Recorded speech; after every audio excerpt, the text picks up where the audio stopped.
नमस्कार। हमने देखा है कि कुछ गिने चुने लोग होते हैं जो अपनी काबिलियत की वजह से ज़िंदगी में कुछ पाते हैं,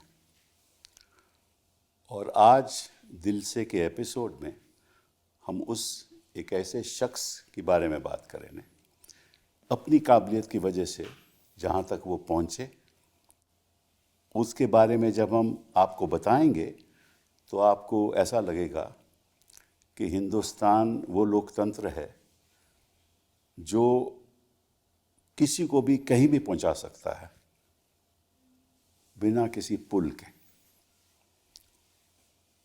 और साथ साथ में उनका जो इतिहास है वो हिंदुस्तान के इतिहास से भी जुड़ा हुआ है, उनके परिवार का इतिहास भी हिंदुस्तान के इतिहास से जुड़ा हुआ है।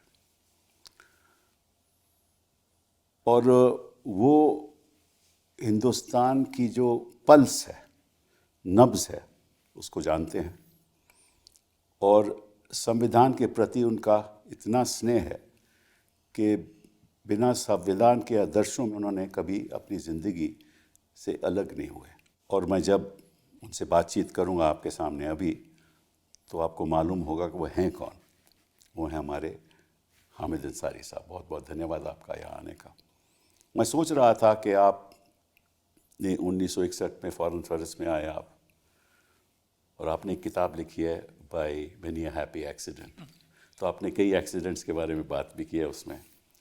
तो जब आप फॉरेन सर्विस में, एक्चुअली आप आईएएस में आए थे जी बिल्कुल। यहाँ, तो आईएएस में जब आए तो एक फॉरेन सर्विस ऑफिसर चाहता था कि वो फॉरेन सर्विस से शिफ्ट हो जाए आईएएस में जी।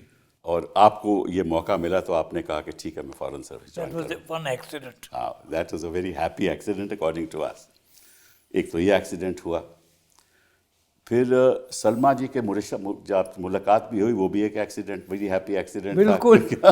जब आप को बताया गया, क्योंकि यूजीसी कि आप उन्होंने आपसे आदेश किया कि आप अंडर ग्रेजुएट कॉलेज में जाके पढ़ाइए, लड़कियों के अंडर ग्रेजुएट कॉलेज में। पहली आपका मुलाकात सलमा जी वहाँ से हुई। सलमा काज़मी थी उस समय, वो काज़मी थी उस समय। वो भी एक बड़ा हैप्पी एक्सीडेंट। तो कई ऐसे हैप्पी एक्सीडेंट हुए आपकी ज़िंदगी में, लेकिन आपने कभी भी उनको लेकर संविधान से अलग होकर कभी कोई काम नहीं किया। और साथ साथ में आपके जो डिसेंडेंट्स हैं, अंसारी डिसेंडेंट्स है आपकी, वो सूफ़ी सेंट्स थे, ये भी असलियत है। और आपके पिताजी जब यहाँ काम करते थे, जिन्ना ने जब अपील की सभी मुसलमानों को कि भैया चलिए आप पाकिस्तान आ जाइए, तो आपके पिताजी ने कहा कि नहीं, मैं तो पाकिस्तान नहीं जाऊँगी, तो मैं तो अपने देश में रहूँगा। तो कई ऐसे सैकड़ों लोग हैं इस देश में जो अपने देश में रहना चाहते थे और रहे। उसके बारे में भी हम बात करेंगे कि आज के दिन की स्थिति। आपने तो इतिहास में इतनी रिसर्च कर लिया कि कुछ बाकी नहीं हुआ। नहीं, बहुत कुछ बात करने के लिए है। और साथ साथ में आपकी ऐसी ऐसी जगह पोस्टिंग्स हुई, ख़ास तौर पे वेस्ट एशिया में पोस्टिंग हुई, इराक में हुई, ईरान में हुई, यूएई में हुई, सऊदी अरेबिया में हुई, काबुल में हुई। और वो भी एक हैप्पी एक्सीडेंट है कि अपने रेजिडेंस से आप बाहर निकले तो तुरंत 10 मिनट बाद एक बॉम्ब फूट गया। तो अगर रेजिडेंस में नहीं रहते, ऑफिस नहीं, वहाँ रह जाते, तो देखिए भगवान की दया थी, यहाँ की दया थी। तो चलिए बात करते हैं आज के दिन हैप्पी एक्सीडेंट्स की। नहीं, बात शुरुआत करते हैं आपकी फॉरेन सर्विस के कार्यकाल में क्या हुआ। क्योंकि 1961 में आप फॉरेन सर्विस में आए, 1999 में आप रिटायर हो गए जी। और इस बीच कई फॉरेन सर्विस के जो फॉरेन सेक्रेटरीज हैं आपके नीचे, आपने उनके नीचे काम किया। रसगोत्रा साहब हों, दीक्षित साहब हों, अपने एसके सिंह साहब हों, कौल साहब हों, कई ऐसे थे। तो उस समय के जो फॉरेन सेक्रेटरीज थे, आपके हिसाब से उनका रवैया क्या था और क्या आज उसमें कोई अंतर है? अब आज के तो मुतालिक मैं बोल ही नहीं सकता हूँ, मैं कुछ नहीं जानता हूँ। कुछ नहीं जानते? कुछ नहीं जानता हूँ इसलिए कि 2007 में जब मैं वाइस प्रेसिडेंट हुआ, उसके बाद से तो मेरा कोई संबंध फॉरेन ऑफिस से था ही नहीं, और उससे पहले भी कई साल कोई संबंध नहीं था। पहले लोगों को मैं बता सकता हूँ बिल्कुल। हाँ, बताइए ज़रा कि कैसे इनका कौल साहब का अंदाज अपना था, रसगोत्रा साहब का अपना था। दोस्तों में सबसे अच्छे एसके सिंह साहब थे और मनी दीक्षित मनी भी दीक्षित बहुत बहुत करीबी दोस्त है। करीबी दोस्त थे, हाँ। तो उनका रवैया क्या रहता था, मतलब कि पॉलिसी फ्रेमवर्क के प्रति उनका सिस्टम क्या था पॉलिसी बनाने में? डिस्कस करते थे, खुल के डिस्कस करते थे, अच्छा डिसएग्री भी करते थे, एग्री भी करते थे। अच्छा, आपके साथ ऐसी डिस्कशंस हुई? हाँ, बहुत डिस्कशन तो बहुत खास तौर पे जब मैं काबुल में था और ईरान में था तो बहुत डिस्कशंस हुए। जब यूएन में था तो रोज की बात होती थी। आप पीएमआई में, परमानेंट मिशन ऑफ इंडिया में आप रिप्रेजेंट करते थे हिंदुस्तान में। कश्मीर के बारे में भाई वहाँ आपने पाकिस्तान के विरोध वहाँ कई बयान दिए। उस जमाने में जंग परपेचुअल थी। परपेचुअल थी, आप बयान देते थे बहुत। और फिर आप हाई कमिश्नर भी रहे ऑस्ट्रेलिया में। अच्छा, ये बताइए कि आपके सारे फॉरेन सर्विस के कार्यकाल में सबसे दिलचस्प एक्साइटिंग मोमेंट्स क्या थे? मेरे एक्साइटिंग मोमेंट्स ईरान में थे, अच्छा इसलिए कि इट वाज टफ। अच्छा काबुल में थे बिकॉज इट वाज डेंजरस। अच्छा। तो क्या से कुछ यादगार जरा हमें बताइए, आपकी यादगार याददाश्त तो बहुत है। तो बताइए ना, देखो दर्शक सुनना चाहते हैं। आपने जिक्र किया हाँ। कि 5 मिनट का फर्क था, वरना मैं किसी दूसरी दुनिया में पहुंच जाता। तो ऐसे वाक़े बहुत हुए थे वहाँ। जब मैं काबुल भेजा गया था अच्छा अप्रैल 2008 में, तो मेरे इंस्ट्रक्शन बड़े क्लियर थे। क्या थे? तुम्हारा स्टाफ बिल्कुल ख़त्म कर दिया गया है, सिर्फ 2 अफसर रह गए हैं, अच्छा और जाओ और हमेशा तैयार रहो कि फ़ौरन भागना है। अच्छा इसलिए कि उस वक्त रशियंस वहाँ से निकल गए थे और जो सिचुएशन थी डोमेस्टिक वो बहुत कॉम्प्लेक्स थी। कागजात सब जला दिए गए या दिल्ली भेज दिए गए। अच्छा तो पहले दिन जब मैं अपनी एम्बेसी को देख रहा था तो एक बड़े से कमरे में देखा फाइलों पे फाइलें लगी हुई। अच्छा तो मैंने कहा भाई ये सब क्यों नहीं जलाया गया? कहा साहब ये जलाया नहीं जा सकता है। क्यों? तो मैंने पूछा क्यों? कहा साहब ये कॉन्सुलर रिकॉर्ड्स है, ये 10 साल तक रखने होते रूल के मुताबिक। रूल के होता। अच्छा खैर वो नौबत नहीं आई कि एम्बेसी पे हमला हो, मगर हमला तो हर वक्त होता था, कभी ना कभी कहीं ना कहीं हो जाता था। तो आपको इन्फॉर्मेशन भी, इंटेलिजेंस इन्फॉर्मेशन भी तो मिलती होगी कि भाई हमला हो सकता है नहीं हो सकता। वो सब होता था, अच्छा मगर उसके जब आपका दुश्मन नॉन रेगुलर हो सही बात है। तो फिर तो ऐसे हमले हुए जब आप वहाँ थे? हमला हुआ था, बिल्कुल हुआ था। अच्छा हाँ, वेरी सैड। कठिन समय था और मगर मज़ा आया, बहुत मज़ा आया। कठिन समय में मज़ा आता है। If it is roller coaster ride तो फिर मज़ा क्या है? हुकूमत चैलेंजेस में मज़ा आता डॉक्टर नजीबुल्ला की थी, है। हाँ अच्छा जिनसे बड़े अच्छे संबंध थे। अच्छा इंडियन फिल्म के बहुत शौकीन थे वो। अच्छा। तो आपके एक ये भी मुझे जानकारी है कि आपको पहले अल्जीरिया भेजा गया और वहाँ से कहा गया कि आप जाइए बगदाद, और बगदाद गए तो सलमा जी वहाँ थी। ये भी एक कपिल हैप्पी साहब एक्सीडेंट। आपको क्या चीज़ नहीं मालूम है? नहीं, ये भी एक हैप्पी एक्सीडेंट है। ये बिल्कुल एक्सीडेंट है। मेरी पोस्टिंग अल्जीरिया हुई थी, इसलिए कि उसी वक्त भारत और अल्जीरिया में डिप्लोमेटिक रिलेशंस एस्टैब्लिश हुए थे। अच्छा और एक बड़े सीनियर एम्बेसडर टीनू सेन, उनको किसी और जगह से ट्रांसफ़र करके अल्जीरिया का एम्बेसडर बना दिया गया था। अच्छा तो मैं दिल्ली में साउथ ब्लॉक के कॉरिडोर्स में टहलता था अच्छा और हफ्ते में एक दिन एडमिनिस्ट्रेशन में जाता था पूछने के लिए कहाँ जाना है? कहाँ जा रहा हूँ। तो वो जॉइंट सेक्रेटरी जो थे वो एक दिन दुखी, बहुत खफा हो गए। Don't pester me, go anywhere you like. अच्छा तो मैंने कहा साहब कहाँ? कहा you can even go to Baghdad. Oh, I see. That's how it happened. That's how I landed up in Baghdad. Oh, I see. That's most interesting. But then you've been in Baghdad, as you said, Saudi, Iran, so you have a complete understanding of West Asia, as I understand. Fair idea. That's right. So why did India change its policy, and what is the rationale for that? Well, India has never changed policies, but it has introduced nuances which amount to a change of वो policy. क्या मतलब, what are those nuances, जरा बताइए। Well, the most important thing is 2 points. One, we have wavered in our policy towards Iran. अच्छा, Iran से हमारे संबंध बहुत अच्छे थे, पहले भी, रेवोल्यूशन से पहले ईरान में शाह ऑफ ईरान के साथ बड़े अच्छे संबंध थे। और जब रेवोल्यूशन हो गया, रेवोल्यूशनरी गवर्नमेंट आ गई आयतुल्ला की, तब भी संबंध बहुत अच्छे थे। मगर बीच बीच में हम लड़खड़ाए। क्यों? अब वो समझने की बात है कि यहाँ क्या हो रहा था। हमने वोट किया ईरान के खिलाफ।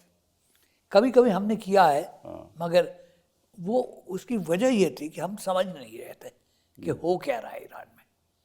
कम लोग थे जो समझते थे। मिसेस इंदिरा गांधी को ये एक, क्या कहूँ उनको, एक इंस्टिंक्ट थी। अच्छा, जब ईरान में रेवोल्यूशन हुआ तो हमारे एक बड़े सीनियर राजदूत थे वहाँ पे, अच्छा, उन्होंने उनको फॉरेन ट्रांसफर कर दिया। अच्छा, क्यों? हैं? और उनकी जगह पे एक जूनियर जॉइंट सेक्रेटरी को भेजा। आई सी। मगर वो जॉइंट सेक्रेटरी ईरान को समझता था। Oh, I see. So she had the instinct too, she had that instinct कि भाई सही लोग सही जगह पे हाँ, भेजने चाहिए। बहुत जरूरी था उनके लिए। बहुत ज़रूरी था। तो ये तो प्राइम मिनिस्टर लेवल पे होता है। उन्होंने प्राइम मिनिस्टर लेवल पे किया। बिल्कुल। अभी तो हमें जानकारी नहीं कि ये बातें प्राइम मिनिस्टर लेवल पे होती हैं या फॉरेन मिनिस्टर लेवल पे होती हैं, लेकिन यह बात बहुत इंटरेस्टिंग बात आपने कही कि जब तक आपको ब्यूरोक्रेसी के साथ वो ताल्लुकात अच्छे हों तो वो आपको तो हर प्राइम मिनिस्टर जो कामयाब प्राइम मिनिस्टर है, हाँ, ये रिलेशनशिप रही है।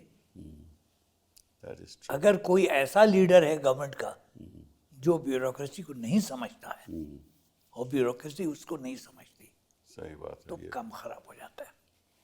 तो इसके बाद 1999 के बाद तो आप जब रिटायर हो गए जी। तो 2007 में आप वाइस प्रेसिडेंट बने। तो इस बीच आपने क्या क्या किया? मैं सारी दुनिया को तफरी करता रहा। हाँ, मेरे पास एक पुराना इनविटेशन था हाँ, जेएनयू में विजिटिंग प्रोफेसर का, हाँ, वहाँ हाँ। तो मैं डिपार्टमेंट ऑफ वेस्ट आप एशियन, अलीगढ़ मुस्लिम यूनिवर्सिटी में वाइस चांसलर भी रहे ना? वो उसके बाद। उसके बाद अच्छा। तो कुछ दिन मैंने विजिटिंग प्रोफेसरशिप की। उसके बाद कुछ दोस्त आ गए, उन्होंने कहा कि भाई वाइस चांसलर की ज़रूरत है, आप चले जाइए। मैंने कहा मेरा कोई ताल्लुक यूनिवर्सिटी से नहीं है। करेक्ट। कह रहे नहीं जाना है, तो चले गए। आप पढ़े भी वहाँ से, एमए भी वहाँ से, बीए सब भी वहाँ कुछ- से किया सब आपने, कुछ अलीगढ़ किया। यूनिवर्सिटी से वहीं से किया आपने। मगर एक चीज़ जो समझ में मुझे जिसकी जानकारी थी, और वो सब हमेशा सबसे कहता हूँ कि लड़के को समझिए, स्टूडेंट को समझिए। जी हाँ। अगर आप स्टूडेंट को नहीं समझेंगे तो प्रॉब्लम होगा। नहीं, वो बहुत ज़रूरी है। बहुत ज़रूरी है। और I was very lucky in that, और I had a good relationship with the student community. नहीं, it's just not the relationship alone. मैं देखिए, I was also HRD minister, तो मैं हमेशा ये कहता था कि हमें दुनिया अपनी आंखों से नहीं देखनी चाहिए, बच्चों की आंखों से देखनी चाहिए। बिल्कुल सही है, बिल्कुल सही। देखिए वहाँ पे उस एज ग्रुप में एक जज्बा होता है, Yeah. उस जज्बे को समझना चाहिए। तो बस वो तो टेररिस्ट हैं, वो तो टेररिस्ट गिनाए जाते हैं।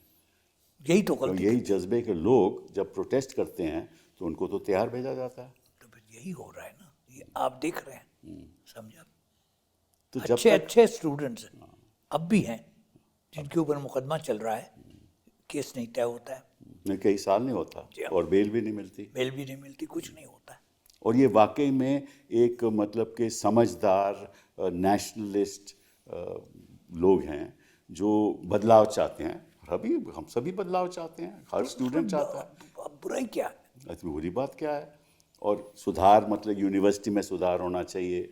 अगर राष्ट्र स्तर पे कुछ हो रहा है तो उस पर प्रोटेस्ट होना चाहिए। हम सब करते हैं, बिल्कुल। हम आवाज़ उठाते हैं, पार्लियामेंट में उठाते हैं, पार्लियामेंट में बाहर भी उठाते हैं। इसमें गलत क्या है? बिल्कुल सही। और फिर उनको आपको टेररिस्ट कहलाओगे तो फिर इसका नतीजा तो खराब ही नहीं होगा। नहीं, ये तो बहुत शॉर्ट साइटेड एटीट्यूड है और इससे कुछ निकलता नहीं है।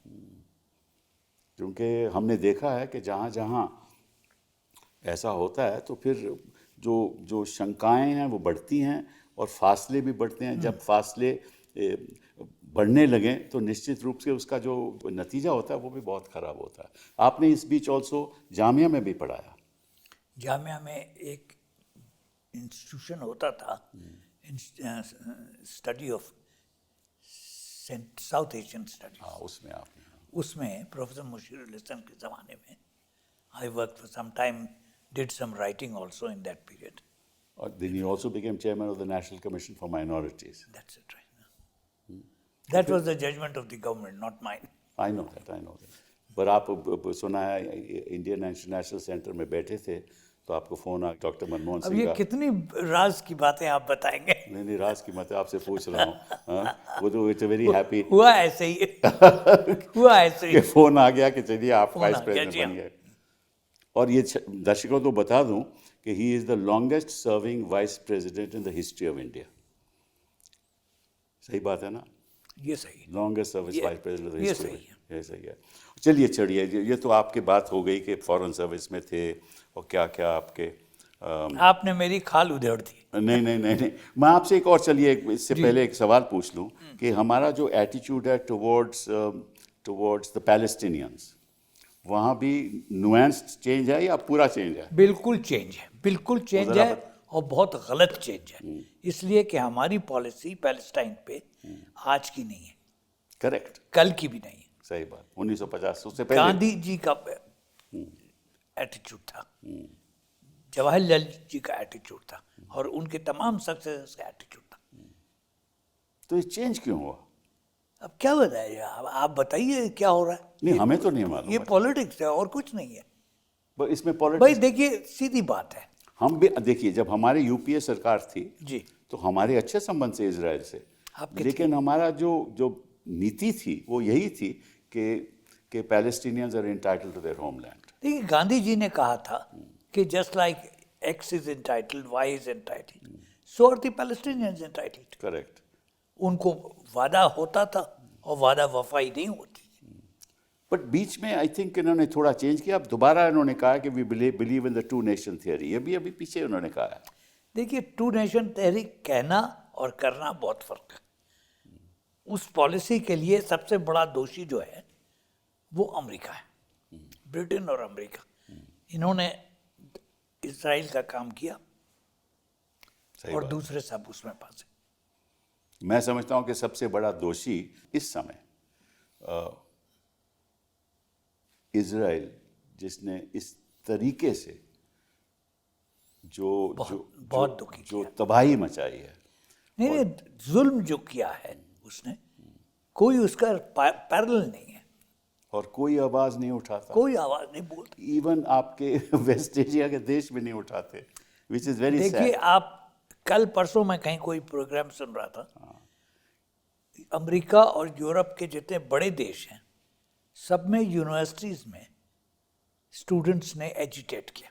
जी हाँ, नहीं किया तो कहाँ नहीं किया, अपने देश में। बिल्कुल बिल्कुल। डंडा पता नहीं किस तरह से चला, मगर किसी यूनिवर्सिटी में, एक दो यूनिवर्सिटीज में कुछ आवाज उठी, दबा दी गई। नहीं, बट सऊदी अरेबिया कुछ नहीं बोल रहे। सऊदी अरब नहीं बोलेंगे। देखिए ये देश जो हैं खाड़ी के, जिनके पास तेल है और पैसा है, वो तो अमेरिका के बलबूते पे जीते हैं। तो इजिप्ट नहीं बोलेगा, सऊदी नहीं वो बोलेगा, सब इसी तरह के हैं। तो मुस्लिम कंट्रीज नहीं बोलेंगी और स्टूडेंट्स बोलेंगे, वहाँ डोनाल्ड ट्रंप साहब सहायता करेंगे। देखिए ये मुस्लिम का कैसे सवाल कैसे नहीं है, कैसे चलेगा ये मुस्लिम का सवाल नहीं है, ये सवाल जस्टिस का है। इंडोनेशिया बोलता है, जी हाँ, साउथ अफ्रीका बोलता है, जी हाँ, बोलता है। मगर सऊदी अरब नहीं बोलेगा। सही बात है। ईरान बोलेगा, मगर ईरान कहेंगे कि उसमें ये वो तो खराब कह रहे हैं तो सहायता कर रहे हो आप, हिजबुल्लाह की सहायता कर रहे हो, सबकी सहायता कर रहे हो। ये तो आरोप लगता है ना ईरान के ऊपर। बिल्कुल। प्रॉब्लम तो ये है। इट्स वेरी अनफॉर्चुनेट, ये चलेगा नहीं। इसमें बहुत लोग मरेंगे मगर चलेगा नहीं। सही बात है। चलिए तो वापस आ जाते हैं 2007 के बाद। चलिए बिल्कुल। आपने, मैं वहाँ था, राज्यसभा में 2 टर्म था, आप ही थे वहाँ चेयरमैन हमारे। तो आपने असूलों के आधार पे काम किया। देखिए, मैंने पहले दिन कहा था कि मैं, जैसे क्रिकेट में रेफरी होता है, अंपायर होता है, मैं उसकी तरह हूँ। जी हाँ। चेयरमैन जो है वो रेफरी है, उसके पास रूल बुक है, वो खेल देखता है, बहुत अच्छी तरह से देखता है, बहुत करीब से देखता है, मगर उसमें दखल नहीं देता है।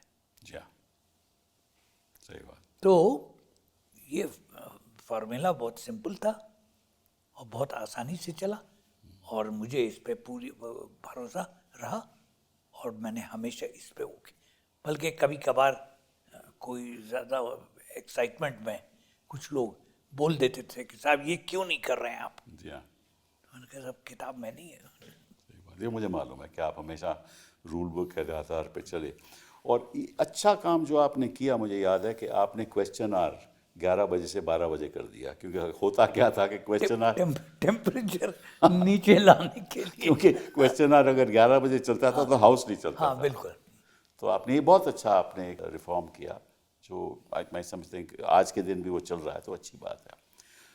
और साथ साथ में कभी आपने अब जब दिन हो रही हो, जब लोग वेल में आ रहे हों और एक विधेयक पारित करने वाला हो, तो आपने कभी उस पर वोट होने नहीं दिया, कभी पास होने नहीं दिया। ये अब असूल आपने रखे थ्रू आउट, मुझे याद है। इसी पे मेरे ऊपर बहुत प्रेशर मुझे आया। हाँ, मुझे मालूम है कि उसके बाद जब सरकार जब चेंज हुई 2014 के बाद, और 2017 से पहले मैंने सुना है कि प्रधानमंत्री जी आपके पास एक दिन कमरे में आए और कहा कि आप हमारे बिल क्यों नहीं पास होने देते। क्या ज़रा बता दीजिए। कौन मुझसे मिलने आया और नहीं मिला वो अलग बात है, वो नहीं बताई जाती है। नहीं, ये तो मालूम है हमें कि प्रधानमंत्री अब जी आपके आप तो हर जगह आपके कान लगे हुए हैं। नहीं, ये तो मैंने सब पढ़ा है कि वो आपके कमरे में आए, उन्होंने कहा कि ये हमारे बिल पास क्यों नहीं हो रहे। तो आपने कहा साहब हमारा तो उसूल है जब दिन वो हो। उसूल अपनी जगह पे बिल्कुल था, हाँ, तो आपने कहा और कि ये उसूल सबके सहमति से बना था।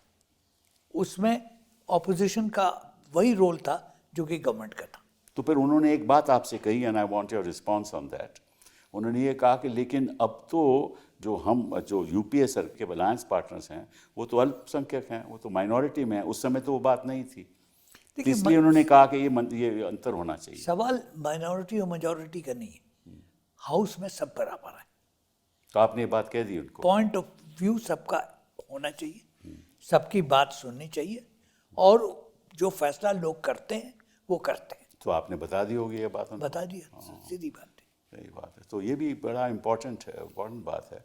और ये बात उनको खटती रही, क्योंकि आई रिमेंबर जब उन्होंने फेयरवेल स्पीच दी तो उन्होंने ये बात कही आपको कि आप उस दायरे। एक से ज्यादा फेयरवेल स्पीच उस दिन हुई थी, हाँ, तो दोनों स्पीचेस देख लीजिए। नहीं मैंने ठीक है, एक जब बाहर हुई, एक सदन के अंदर हुई, मुझे मालूम है। सदन के बाहर उन्होंने और कुछ कहा, सदन के अंदर कुछ और कहा, ये मैं जानता हूँ। लेकिन उन्होंने ये बात कही कि आप उसी एक दायरे में आपने यहाँ कार्यकाल अपना बिताया। तो अच्छा दायरा था, मुझे क्या शिकायत किसी को क्यों शिकायत हो। हाँ, करेक्ट। शिकायत तो नहीं होनी चाहिए, लेकिन उन्होंने की शिकायत। देखिए, रेफरी इज अ रेफरी, चाहे हॉकी में हो चाहे क्रिकेट में हो। बट यहाँ तो हिंदुस्तान में तो कोई रेफरी है ही नहीं। अब वो तो फिर ये तो आज के दिन स्थिति फिर आप तो सोचिए। खेल नहीं होगा ना। नहीं, आप देखिए ना, आप कहीं देख लीजिए, कोई कहीं रेफरी है ही नहीं। क्योंकि जो इलेक्शन कमीशन, मैं आपसे पूछना चाहता हूँ, इलेक्शन कमीशन आप देखिए हिंदुस्तान में, उसका तो रेफरी का रोल रहता है ना। It's suppose to monitor the elections. देखिए, मैं आपको इलेक्शन कमीशन के मुतालिक हाँ, बताऊं। बताइए। मैं न्यूयॉर्क में जब राजदूत था, उस वक्त कश्मीर का मामला चल रहा था, प्रेशर बहुत था हमारे ऊपर। तो मैं दिल्ली आया सलाह मशवरा करने के लिए, प्रधानमंत्री जी के पास गया। मैंने कहा साहब आपको कुछ करना होगा, नहीं तो हम वहाँ पे इतने प्रेशर में हैं कि गाड़ी नहीं चल सकती। जी। तो उन्होंने मुझसे कहा कि तुम जाके चीफ इलेक्शन कमीशन से मिलो। अच्छा, तो मैं कुछ जानता था कौन से चीफ इलेक्शन? सेशन साहब। अच्छा, सेशन साहब। तो मैंने प्रधानमंत्री जी से कहा कि साहब मुझ में हिम्मत नहीं है उनके पास जाने की। अच्छा, तो कहने कोई बात नहीं, मैं तुम्हारे लिए अपॉइंटमेंट करता हूँ। अच्छा। तो उन्होंने अपने प्राइवेट सेक्रेटरी से कहा कि राजदूत के लिए अपॉइंटमेंट कीजिए आज। तो मैं गया उनके पास मिलने। अच्छा, भंडारा रोड पे रहते थे. अच्छा So before I could say anything, अच्छा he said, "You must know what is happening in this country." I see. And for 15-20 minutes, he waxed eloquent. I see. क्या कहा उन्होंने? सभी कुछ कहा. अच्छा तो ऐसे इलेक्शन कमिश्नर हमें चाहिए. एक ही हमारे सामने तो एक ही नमूना है. कोई देश में डिसएग्री नहीं करता है इससे. He was an excellent commissioner, No doubt about it. and you can find any number of senior civil servants who will tell you their personal experience. जिनकी इलेक्शन ड्यूटी लगती थी और सेशन साहब उनसे कहते थे, forget that you are a joint secretary there. Now you are under me. Under me. I can take disciplinary action against you. ये सही बात है. Exactly. ये सही बात है. That was the way. So there are two, you see, our rule book is excellent. There is The rule- nothing wrong with the rule book. There's nothing wrong with our constitution also. Nothing. Right. It's an impeccably good But constitution. see what we are doing to it. Less said the better, sir. अच्छा ये बताइए, हम तो subject से अलग हो गए. तो व्हाट डू यू थिंक कि आज के दिन जो इलेक्शन कमीशन कर रहा है, क्योंकि we are all reading newspapers, क्या ख्याल आता है आपके उसके बारे में? नहीं करना चाहिए. सीधी बात, नहीं करना चाहिए. क्योंकि देखिए आज ही सुबह मैंने अखबार में पढ़ा कि भाई 3,62,00,000 लोगों के नाम कट गए हैं. ये जो स्टेट्स इलेक्शन होने जा रहा है. तो लेकिन साथ में ये भी कहते हैं कि जिनके नाम कट गए हैं उनको एक दोबारा फॉर्म भरना पड़ेगा और फिर आपके नाम वापस. क्लर्की की बात है. भाई या तो आदमी नागरिक था या नहीं था.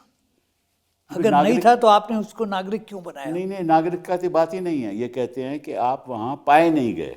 जिस रेजिडेंस में आपने कहा कि आप रहते थे वहाँ आप पाए नहीं गए. तो मजदूरी करते थे लोग.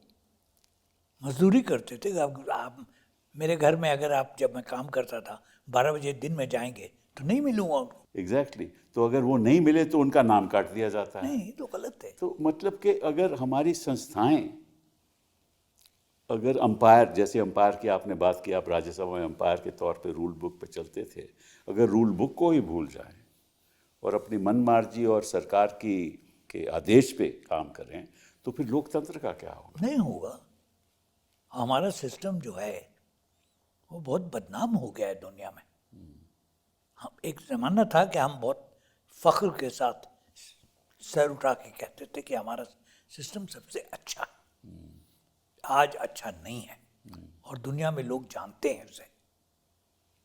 क्योंकि मुझे ये भी मालूम है कि कई जगह उत्तर प्रदेश में मैं खुद जानता हूँ कि इलेक्शन के दौरान, मैं आज के इलेक्शन, इन इलेक्शन की बात नहीं कर रहा, पिछले इलेक्शन या बाई इलेक्शन की बात कर रहा हूँ, कि कुछ ऐसे लोगों को घर से बाहर नहीं आने देते थे इलेक्शन वोट डालने के लिए.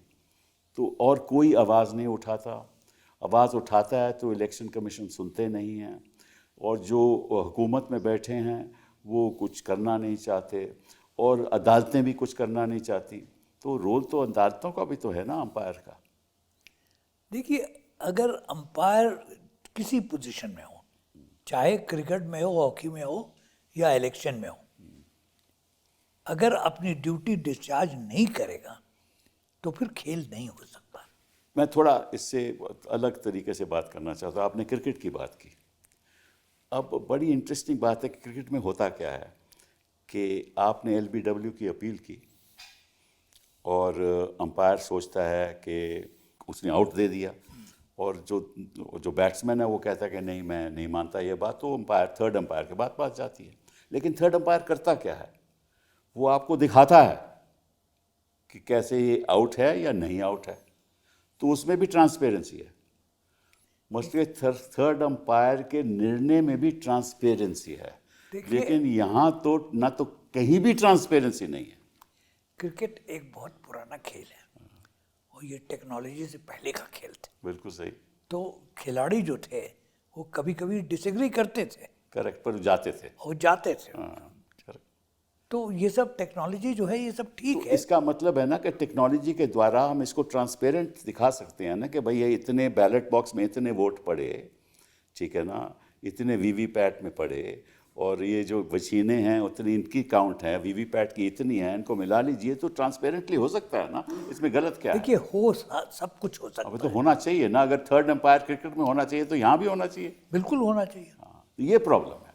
और इसमें ना तो न्यायपालिका कुछ करती है, ना इलेक्शन कमीशन कुछ करती है, और यही कहते हैं कि यही जो सूची है, इलेक्ट्रल सूची हर स्टेट में, इसी आधार पे तो ये 2014 से जीत रहे हैं, और या 2014 सब इलेक्शन रिजल्ट 2000 से, कब से, 2003 से। देखिए इलेक्शन रिजल्ट्स की क्या जो एनालिसिस हुई है, वो इतनी एनालिसिस होती है, मुझे कुछ कहने की जरूरत नहीं, मगर दुनिया जानती है, पब्लिक जानती है कि क्या हो रहा है, कैसे हो रहा है।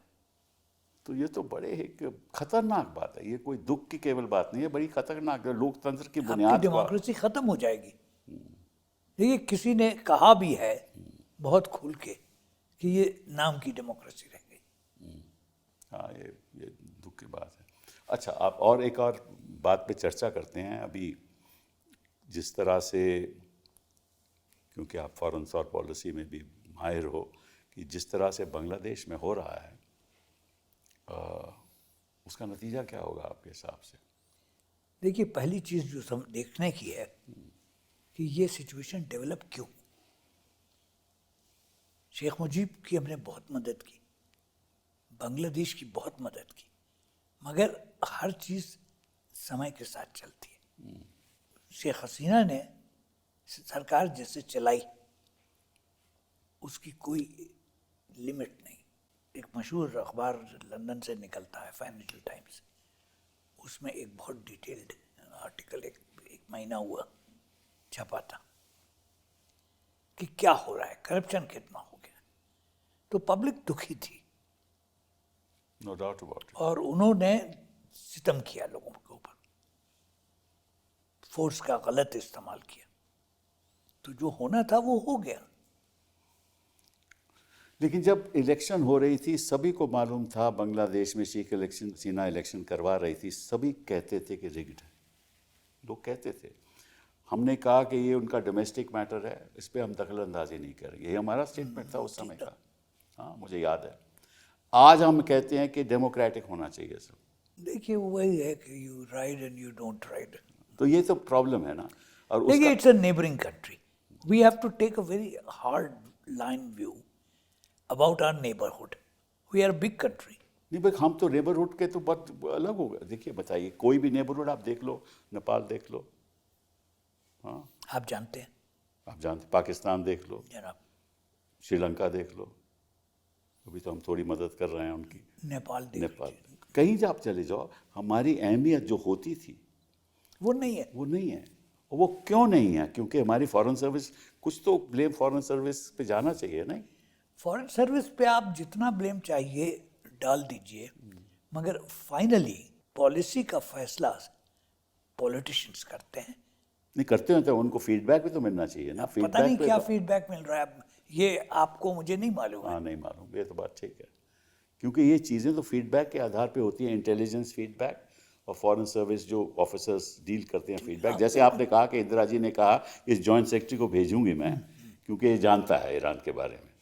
तो इस किस्म का फीडबैक हमें मिलना चाहिए ना, ताकि सही फैसले वो सही नहीं टाइम हो रहा पे है हों। ना, वो नहीं हो रहा है। अब आप अखबारों में ये खबरें मैंने पढ़ी हैं, मुझे मालूम नहीं है, फौजी सीनियर अफसर पार्टी का वो लगा के फंक्शन में जाते हैं, ये उनका काम नहीं है। सही बात है।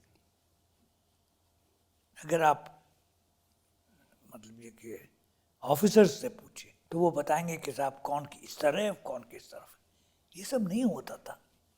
तो अभी ये जो सिटीजन्स पार्टी बनी है, ये युवाओं की पार्टी बनी है, और जमात इसमें बहुत कुछ करना चाहती है, ये तो बड़ी प्रॉब्लम हो जाएगी हिंदुस्तान के लिए। देखिए ये चीज़ें होंगी अगर चीज़ें सही तरीके से नहीं हो रही हैं तो। Either you do it the right way or things will be done the wrong way. That is the point. सो इस पे इसका जो इफ़ेक्ट है, क्योंकि बॉर्डरिंग एरिया है, लैंडलॉक्ड एरिया है, और ये अगर हमारी नॉर्थ ईस्टर्न एरिया में बहुत कुछ प्रॉब्लम हो सकती है, तो you know we are in very difficult. पता नहीं कैसे Hindustan is No, we have to be very careful and yet very sensitive about what is happening in Bangladesh. But to make irresponsible noise like is being done by some chief ministers. नहीं, not just chief minister, भाई सभी कह रहे हैं कि हर जगह पे बांग्लादेशी हैं। ये जो बिहार में इलेक्शन हुआ जी हाँ। तो किस आधार पे हुआ कि यहाँ बांग्लादेशी घुसे हुए हैं? तो कौन से बांग्लादेशी इनको मिले? जो भी मिले इनको, अब आप बेहतर जानते हैं। जो भी इनको मिले वो या तो नेपाल की औरतें जिन्होंने शादी करके वो आई हुई थी। तो मतलब कि आपने सारी सूची बदलने के लिए इंटेंसिव रिवीजन करवाई ऑन द बेसिस के बांग्लादेशी घुसे हुए और बांग्लादेशी को मिले नहीं। ऐसे नहीं चलते, सरकार ऐसे नहीं चलती। तो ऐसे कैसे होगा? ऐसे, और यही काम हो रहा है। और देखिए उत्तर प्रदेश की इलेक्शन 2027 में है और ये चाहते हैं कि 2 महीने में ही हम अब ये स्पेशल इंटेंसिव रिवीजन कर लें। तो मुझे समझ नहीं आता। तो मेरा नाम कट जाएगा। मैं उत्तर प्रदेश में नहीं रहता हूँ। नहीं, ऐसा आपका नाम तो नहीं कटेगा, ऐसी तो कोई बात नहीं है। लेकिन फिर भी जो आम आदमी है उसके पास इतना सिस्टम ही नहीं है कि वो कैसे नया फॉर्म भरे। कई लोग तो पढ़ भी नहीं सकते। देखिए सवाल ये है, हमको एक पुरखों ने हमें एक सिस्टम दिया, उसमें क्या खराबी थी? अगर उसमें घुसपैठिए थे, खराबी तो ये थी, शराफत थी, तो फिर क्यों उन्हें उसको चलने दिया? इसलिए नहीं चलने दिया कि हिंदुस्तान से, बांग्लादेश से करोड़ों के आदाद पे यहाँ सारे बांग्लादेशी आ गए हैं। नहीं आते। वो तो कह रहे हैं उनके पास आधार कोई नहीं और है। अगर आते हैं तो क्यों आते हैं? तो भाई देखिए आप कभी किसी सिपाही से बात कर लीजिए, ये जो बॉर्डर पे रहते हैं, वो आपको बताएंगे कैसे काम होता है। वो जाता है अपने अफसर के पास कि साहब मेरा ट्रांसफ़र कर दीजिए। कहाँ करें तुम्हारा ट्रांसफ़र? कि साहब बॉर्डर पे लगा दीजिए। क्यों बॉर्डर पे लगा दीजिए? वो तो सब जानते हैं। चलिए नेबरहुड से अलग होकर हम बात करते हैं इंटरनेशनल पॉलिटिक्स की। तो व्हाट डू यू थिंक कि भाई हिंदुस्तान की आज के दिन in the context of global politics, अंतर्राष्ट्रीय स्तर पर हमारी क्या स्थिति है? नहीं, ब्रॉडली स्पीकिंग स्थिति ठीक है। अच्छा, ब्रॉडली स्पीकिंग कोई इसमें खामी नहीं, मगर उसको सस्टेन करने के लिए आपके इंस्ट्रूमेंट्स क्या है? अगर आप नहीं सस्टेन कर रहे हैं। नहीं, आपकी स्थिति तो ये है ना कि आपके साथ अब अमेरिका के साथ अभी हमारा फ्री ट्रेड पैक्ट हो नहीं रहा। नहीं होगा, नहीं हो रहा। वो बहुत बड़ा दादा है, वो वहाँ बैठा हुआ है। ठीक है ना। और जो हमने एक पर्सनल लेवल पे इक्वेशन बनाई थी डोनाल्ड ट्रंप साहब के साथ, तो वो लगता है कि उसका कोई फ़ायदा हमें हो नहीं रहा। अल्टीमेटली इनफैक्ट ट्रंप साहब हमें कुछ बातों पे ऐसी बातें करते हैं जिसे लगता है कि उन्होंने हमारे ऊपर कुछ पेनल्टी भी डाल दी है, टैरिफ्स बढ़ा दिए, जैसे आपको मालूम है। तो उससे हमारी आर्थिक स्थिति पे फ़र्क पड़ा है। और देयरफॉर वेस्टर्न वर्ल्ड के साथ हमारे पास वो जो पहले होता था हमारा, we have respected throughout the world, वो नहीं है आज के दिन। ये नहीं, ठीक नहीं कहना। वेस्टर्न वर्ल्ड के साथ हमारे संबंध ठीक है। अच्छा, फ्रांस के साथ, जर्मनी के हाँ, साथ, फ्रांस के साथ तो बहुत अच्छा है। यूनाइटेड किंगडम के साथ, इटली के साथ संबंध ठीक है। मगर संबंध का क्या मतलब है? संबंध का मतलब है लेन देन। फॉरेन पॉलिसी का क्या मतलब है?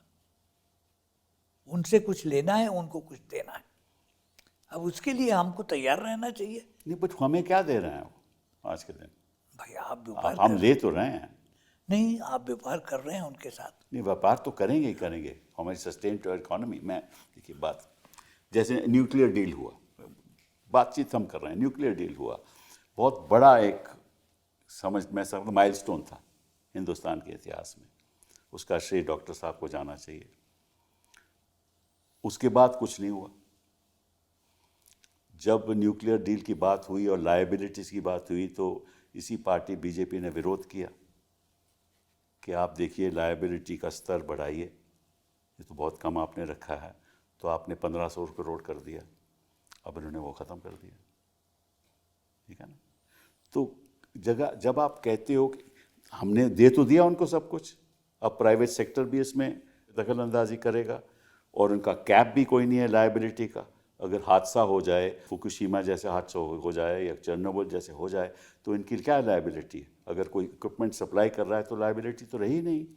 तो क्या हम उनको तो दे दिया, हमने मिला क्या हमें? तो ये तो जजमेंट की बात है। तो यही तो मैं कह रहा हूँ कि आपके संबंध, आपने कहा अच्छे हैं, मैं नहीं कह रहा कि नहीं अच्छे संबंध, आप कहते हैं अच्छे हैं, बट हमें मिला क्या?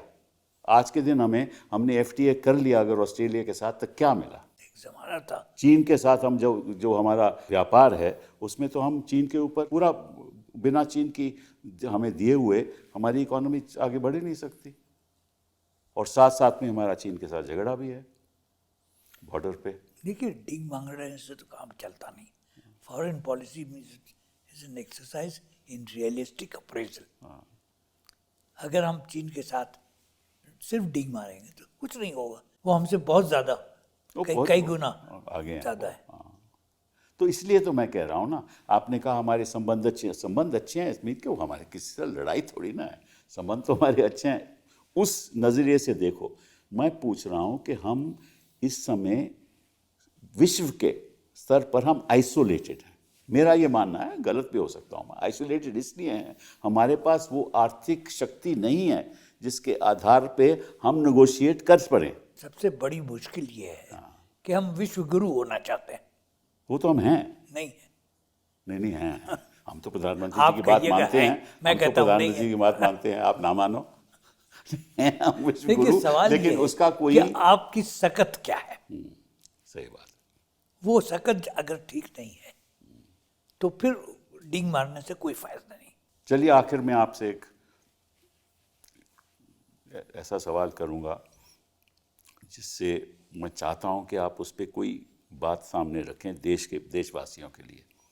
आपने एक बात भी कही है कि the Indian Muslim is psychologically under fear and physically under fear, ये बात आपने कही है। और आपको क्या लगता है कि इसका असर क्या होगा?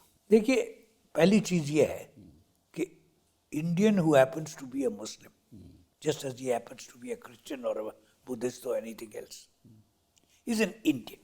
करेक्ट। अगर हम अपना कॉन्स्टिट्यूशन पढ़ें, पहला पेज पढ़ें, प्रीएम्बल पढ़ें, तो उसमें एक चीज है, इक्वालिटी, जस्टिस, एक्सेट्रा एक्सेट्रा। सही बात। एक शब्द है,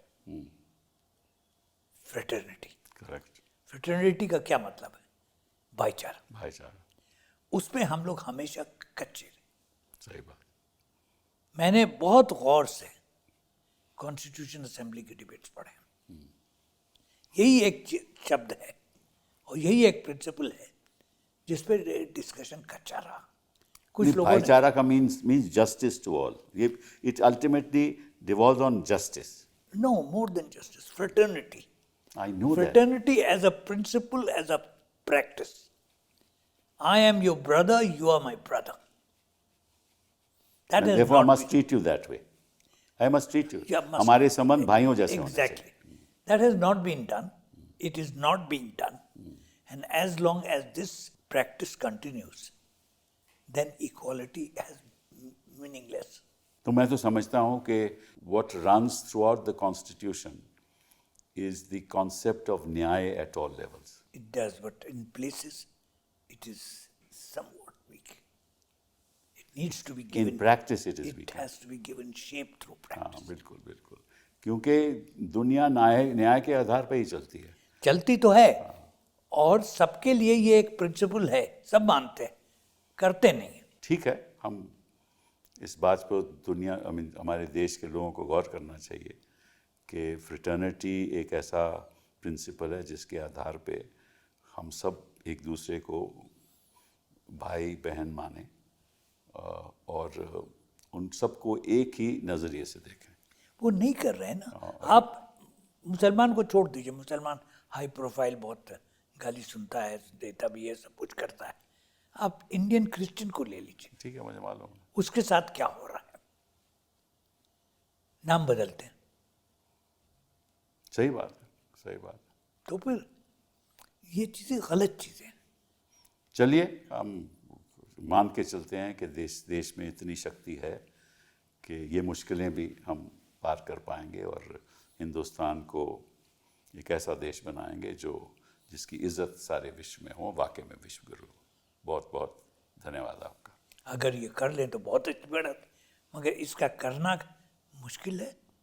होगा होगा हो जाएगा तो बहुत अच्छा है। होगा, जरूर होगा। हमारे देश तो में विश्व गुरु ऐसे लोग बनने हैं, का यही तरीका है। देश में ऐसे लोग हैं और ऐसी शक्ति है जो हम करके दिखाएंगे। भाई आज से नहीं, हमेशा से हमारा एक एटीट्यूड रहा है एक दूसरे की तरफ, हर गांव में होता था, हर कस्बे में। आज भी है, वैसे ऐसी बात नहीं कि कई हजारों लाखों गांव में ये लोग दिखाते ना होंगे, लेकिन ये है, भावना है। देखिए, दुआ करेंगे। चलिए, थैंक यू, बहुत thank you very much. Thank you sir, nice talking to you. Thank you sir, thank you for being here.